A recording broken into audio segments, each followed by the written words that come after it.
I've lived under ISI terrorism. I've seen it and I saw where the root cause was coming from. And I understand deeply the ISI propaganda. I understand deeply because it's affected my own country. What India did was necessary. Pakistan is breeding terrorism. They went into Kashmir, Baluch, who's in prison, but people like Osama bin Laden and the leaders of Lashkar-e-Taiba are allowed to roam freely within the country. In Baluchistan, it's been decades of forced disappearances, murders, organ harvesting. If you can tell us something about yourself first, and if you can start by describing your tweet a bit, where you said that as a Pashtun Afghan woman, I stand with India against ISI backed terrorists. We know the enemy well. The ISI's entire media strategy is built on fiction. If you can tell us something about, you can describe your tweet and tell us something about yourself. Well, as a Muslim Afghan Pashtun woman, I had a position in Parliament. I was the Deputy Speaker of the Defense Commission as well. My tweet was not just a political statement, it was a lived reality.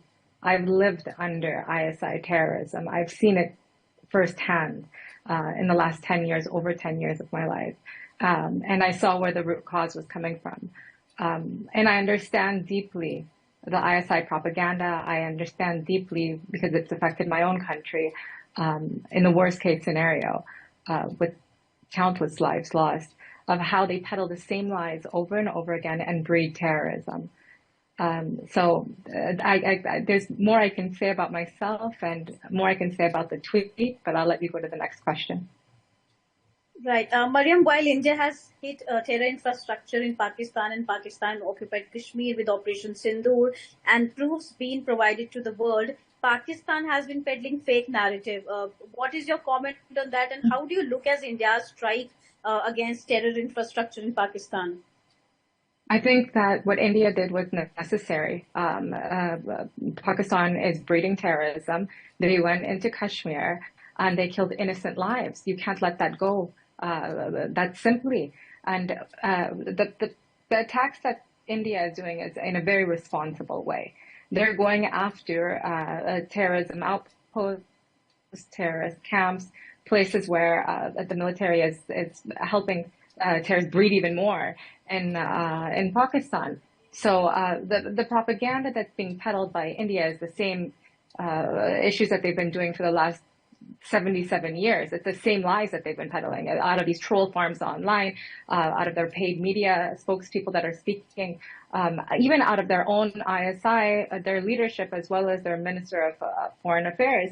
They're peddling lies. They're deflecting, blaming the United States for supporting the terrorists and forcing them to harbor terrorists within their borders, or they're blatantly threatening the world with nuclear annihilation.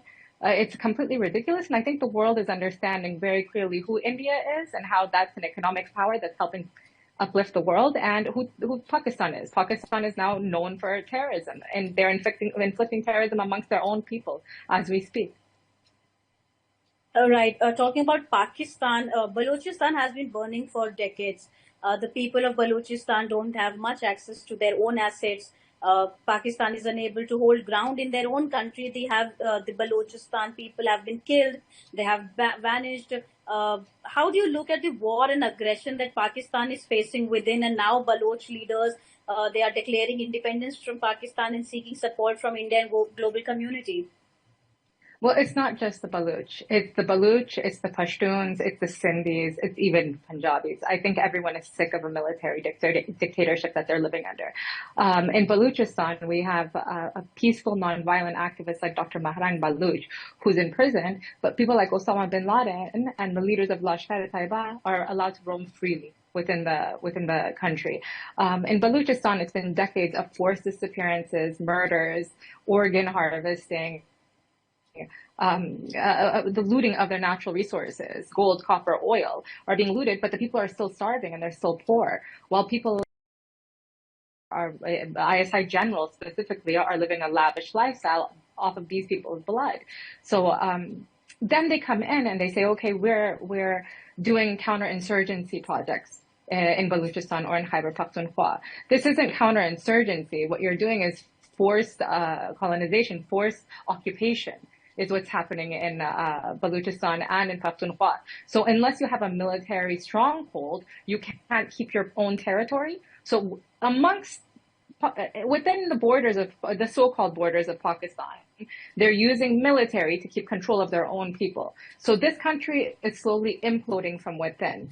And if it doesn't get under control very soon, what worries me the most is where these nuclear powers are going to go. Where are the nuclear weapons going to go? In whose hands are they going to go? Because they've bred too much terrorism. Right.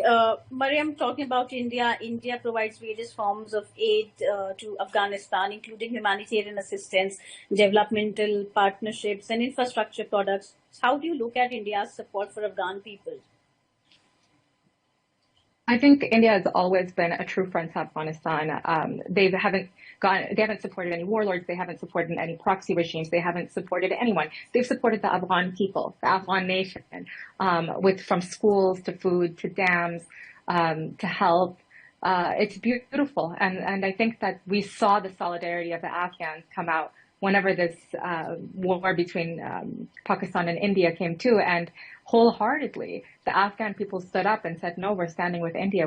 We see through the lies. We will not stand with Pakistan.